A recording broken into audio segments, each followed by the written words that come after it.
Hi, my name is Melissa Adams Van Houten, and I am a gastroparesis patient and advocate.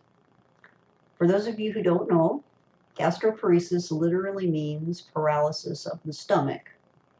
It is a digestive disorder in which the food that you eat fails to pass through the stomach and the digestive tract at the proper rate. Now that may not sound like such a big deal to some of you, but because of this slowed emptying process, those of us with gastroparesis, or GP as we sometimes call it, can experience some very unpleasant side effects. Sometimes when we take a few bites or even a few sips of liquid, we experience an immediate sensation of fullness, like we can't get any more in. We experience extreme bloating, intense nausea, and sometimes vomiting, and often excruciating stomach and abdominal pain. And because we can't eat properly, we are at risk for a whole host of serious conditions, such as dehydration, malnutrition, extreme blood sugar fluctuations, esophageal damage, digestive tract blockages, and ultimately starvation.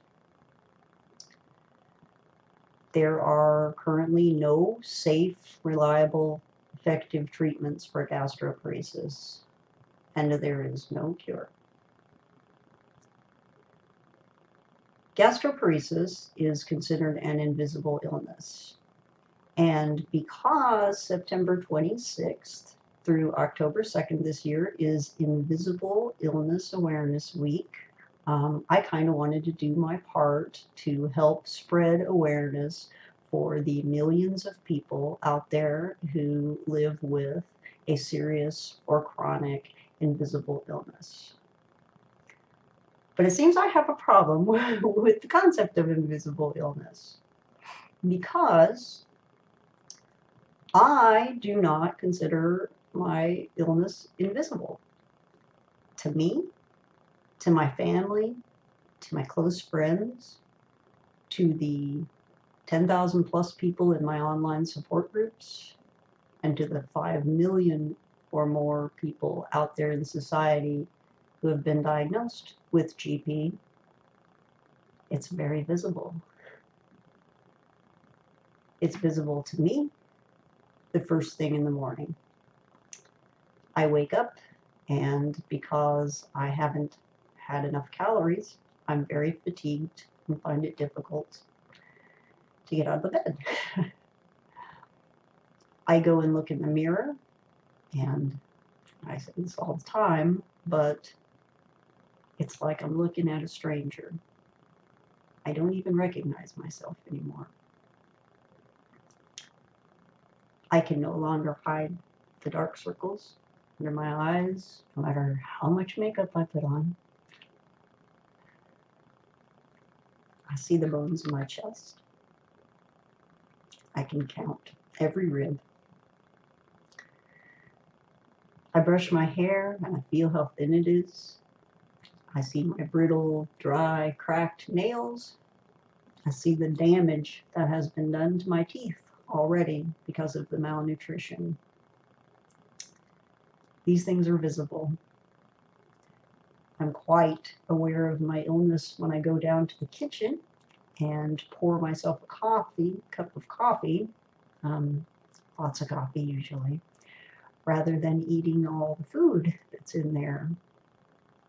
I see the food, I smell the food, I'm hungry, I'm starving, I want the food, and I can't have it because I know that to eat that food will cause me excruciating pain, and it's not worth it. So it's very visible to me. It's also visible to me when I try to exercise. Before I was diagnosed, I was running, doing quite well, improving my speed, improving my distance. Now I get on that treadmill and I am lucky if I can run for 15 or 20 minutes, and that is at a snail's pace. I would not even call it running. It is visible to me when I try to complete my household chores. Tasks that used to be easy for me, like mopping the floor or vacuuming, doing laundry. I can hardly ever complete any of those anymore because of the fatigue. And it's not just visible to me, it's visible to my family as well. It's crystal clear to my daughter, who comes home every night from school and asks for a peanut butter sandwich for dinner. And I said to her one day, Lily, why do you always want a peanut butter sandwich for dinner? And she said, Mom, sometimes I watch you make my sandwich and you take a bite of peanut butter from the jar. And I don't want to take that away from you. This is very hard. I'm sorry. It is visible to my husband, who comes home from work every evening and fixes his own meal and then hides from me to eat that meal because he doesn't want to torture me with having to watch him. He edits what he cooks because he doesn't want the smells to drift through the house and bother me. My family walks me up the stairs to bed every evening because they're afraid that I'm going to fall down those stairs if they don't help me. And I am so weak and fatigued that I don't even remember in the morning, most mornings, how I got to bed. It is visible to my family when they see my absence at school functions, at plays, choir performances, taekwondo tournaments, and every other event that's so important to my daughter that I can't seem to make it to anymore. Quite visible to them. And it's the same for my family. I can't make it to family functions anymore. On the rare occasions that I can go out, I can't participate in all the activities. Sometimes can't even hold a decent conversation because I'm just not nourished enough to think properly and act properly. I sit and watch them eat because obviously I can't do that.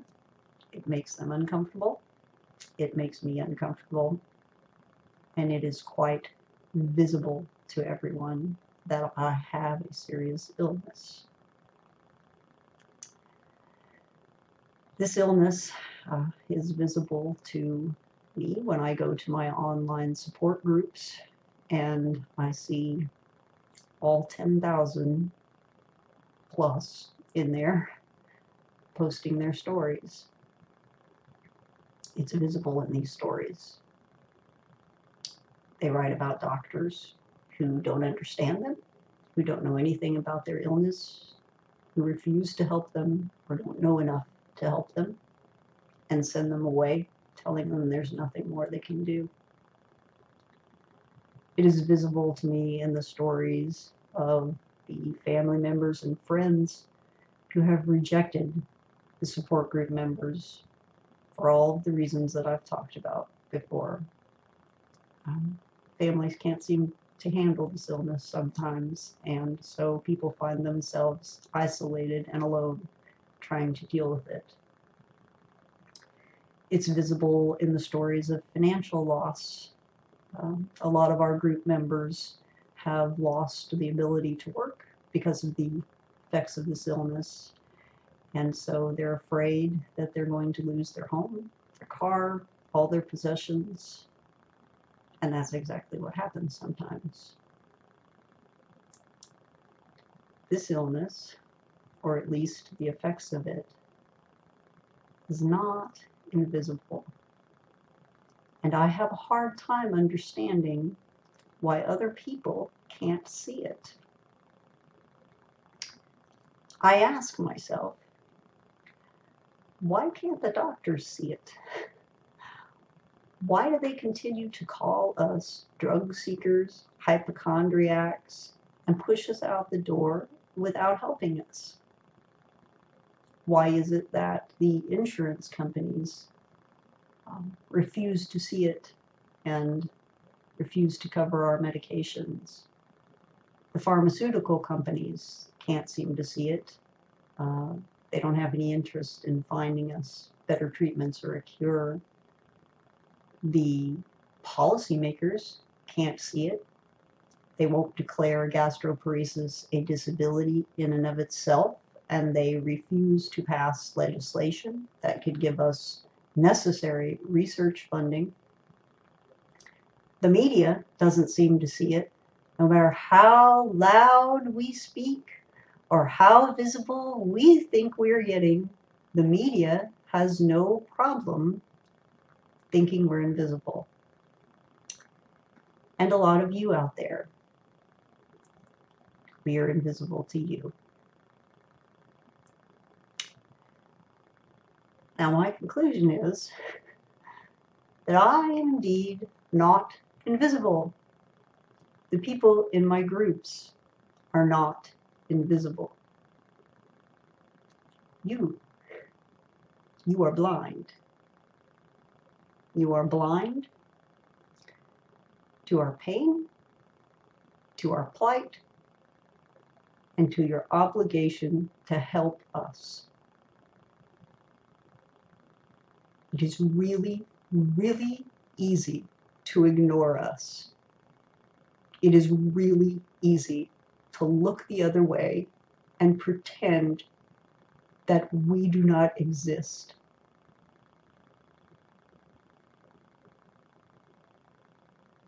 It is easy to ignore us because you don't know how to help us. But we need something better than that from you.